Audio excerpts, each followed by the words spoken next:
Кыргызстандын эң чоң жетишкендиктеринин бири бул ачык демократиялык коом. Элибиз эки институтту шайлайт: президенти жана жогорку кеңештин депутаттарын. Элдин өкүлдөрүн болуп, алардын мүддөсүн ишке ашырууга аракет кылабыз. Жогорку кеңеш бул өзгөчө бийлик бутагын. Бийликтин жана элдин ортосунда көпүрө катары депутаттар турушат. Элибиз бизге карата чоң үмүт менен карайт. Тең салмактуу, адилеттүү чечимдерди кабыл алабыз деп күтүп турат. Делимитация бул өтө сезимтал маселе. Туура, боордош мамлекеттер менен кызматташтыгыбызды бекемдетишибиз керек. Бул эки тараптуу кыймыл жана чечимдер эки тарапка тең өз ара пайдалуу алып келиши керек. Илгертеден бери бүгүнкү күнгө чейин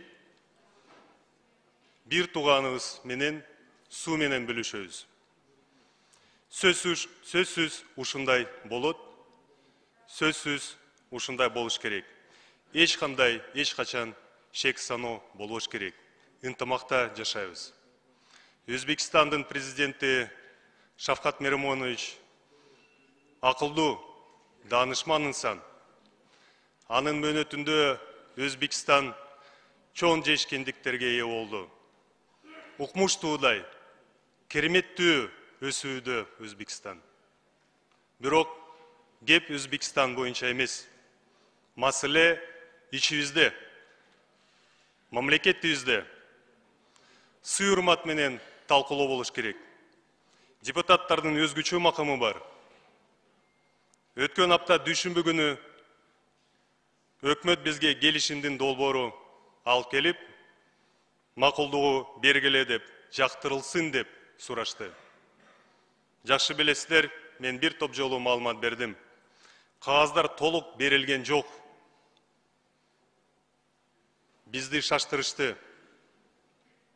Кече күнү айтып атат, мен бүт кагаздарды көрдүм деп. Буну бат эле тастыктаса болот. Биринчи сектор иштейт. Бул купуя кагаздар. Протоколдор жана карталар бул купуя кагаздар. Биринчи секторду чакырып койлу. Бүгүн эртең менен биз биринчи сектордун башчысын чакырдык.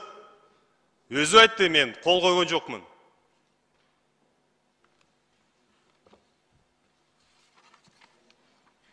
Мына урматтуу кесиптештер, өткөн апта ушул пакет делимитация боюнча колума тийди. Башка кагаздар жок эле. Сиздер ушул жерде катышып, өзүңүздөр айттыңыздар. Кана кагаздар, кана тиркемелер. Ошол күнү бекитилген күн тартиби боюнча биз сиздер менен кыргыз-өзбек чыгарасында айрым участоктарында делимитация боюнча өкмөттүн маалымат угуу жана талкуулоо бекиткенбиз. Толук күнү ушул биринчи пункттун алкагында биз маалымат укканбыз. Андан кийин 10 октябрында ушул кагаз келип түштү бизге. 11 күнү 11 октябрында бизге башка кагаз келип түшүп атат. Берилген кагаздарды кайтарып бергиле деп жазып атат. Окубай эле кайтарып бергиле деп айтып атат. Ошого карабастан, урматтуу кесиптештер, бардыгын регламент негизинде алып бардым. Комитеттин мүчөлөрүнө бүт маалымат бердим. Кечинде кворум болду. Президенттин ыйгарым укуктуу өкүлү сунуш кирип койду, 3 пункт катары кирип койлу деп. Депутаттардын сунушу негизинде добушка койдум, мажбурмун. Бул биздин табиятыбыз, бул коллегиалдык орган. Мен жалгыз чечимди кабыл албайм. Анан кийин сиздер менен өткөн күндөрдө акылдашып, баарлашып, кой, мамлекетибиз үчүн, элибиз үчүн талашпай, тынч ээлеген төрагалыктан өз ыктыярым менен кетем деп чечимге чыктым. Бирок кече күнү бир киши коомго кайрылып, мени далилсиз айыптады. Адилетсиз жамандады. Намысқа тиді.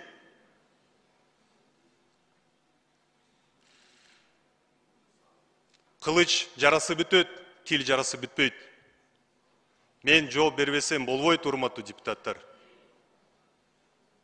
Калп сөз кара тумандай, чын сөз чыккан чынардай. Бүт бары ачыкка чыгат. Аткаруу бийликтин өкүлү ал дайындалган киши, шайланган депутатка саясий баа берип атат. Муну кандай түшүнсө болот? Биз кайсы мамлекетте жашайбыз? Элдин өкүлүнө одоно мамилени жасап атат. Бул мамлекет кызматкеринин сабатсыздыгы. Ар бир бийлик бутагы өз милдетти аткарышы керек. Жер жүзүндө парламент бул эң маанилүү демократиялык институт. Бийликте баланс сөзсүз болуш керек. Чыныгы демократиялык коомдо эң маанилүү булагы бул эл. Урматтуу Садыр Нуржоевич, кече күнү биз сиз менен жолугуп пикир алмаштык. Диалогко дайыма даяр экенигизге күбө болдум. Кандай болсо бул чечим тарыхта калат. Мамлекет үчүн баарыбыз күйүп турабыз. Тең салмактуу чечим кабыл алынат деп терең ишенем. Кошуматчылардын табияты туруктуу эмес. Бүгүн кошуматчылар, эртең саткындар. Урматтуу кесиптештер, мен өмүр бою мамлекеттик кызматта иштедим. Мамлекеттик органдарда дипломатия чөйрөсүндө 22 жыл иштедим. Көп пайда алып келдим. Өзбекстандагы кыргыз элчилигибизде 3 жыл иштедим. Бул маселелерди ичинен билем. Мен кадровый дипломатмын. Эч ким мага кызмат жолумда түрткү берген эмес.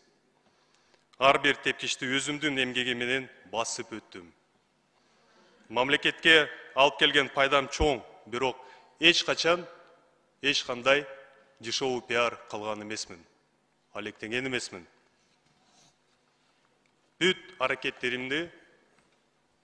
Бүт аракеттерим жогорку кеңештин аброюн көтөрүш үчүн жумшалган.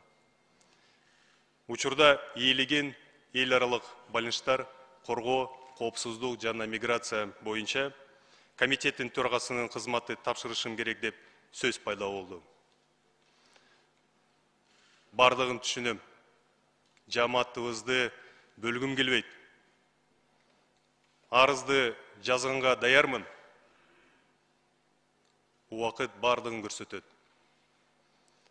Алаканга салгандай жогорку кеңеште бүт баары таза, ачык акын талкуулашыбыз керек.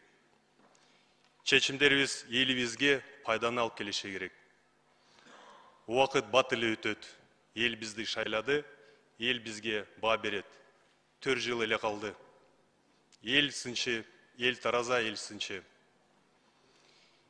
Эң саясаттагы эң кооптуу нерсе бул кайдыгерлик. Урматтуу кесиптештер.